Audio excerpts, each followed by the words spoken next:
кеш қыздар, бүгін сіздермен мохито рецептісін жасайтын боламыз. Ол үшін бізге спрайт қажет, және де осындай барбадос деген сироп қажет.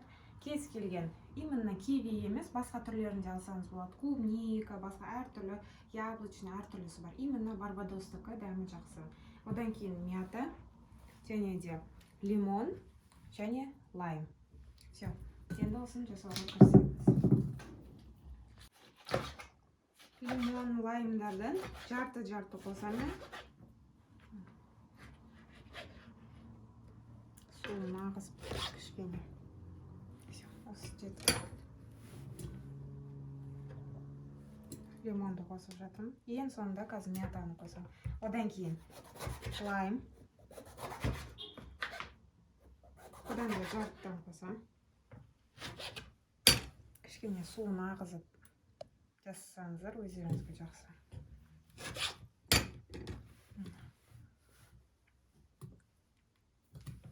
Суын ағызайын.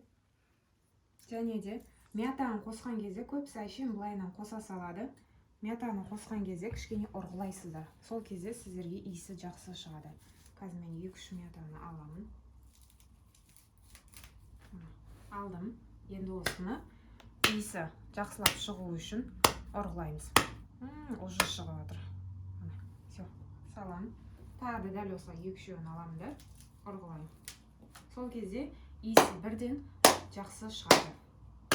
Мына мятаны алып салдым. Енді сироптан 5-6 ас қасық қосамын. Мына әртүрлісі болады, менікі киви. 1, 2, 3. Ең соңында спрайтты құямыз. Кейбіреулер жартылай спрайтты, жартылай минералканы құяды. Ол да өздеріңіз қалауларыңыз, бірақ мен өзім полный спрайтты қоямын. Лед қосу керек. Кейбіреулер ледпен ішпейді, сондықтан біздің үйдегілер барлығы кішкентай болғандықтан лед қоспаймын мен. Мына, все. Енді бір араластырып жіберемін.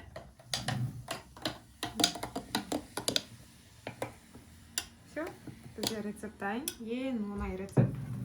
2-3 минутта дайын болатын. Міне, құйып барлығын тамақтармен, салаттармен, десерттермен ішеміз.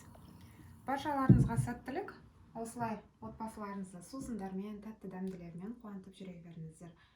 Описанияға барлық рецепттерді сіздерге тізімдерін жазып қоятын боламын. Сәттілік.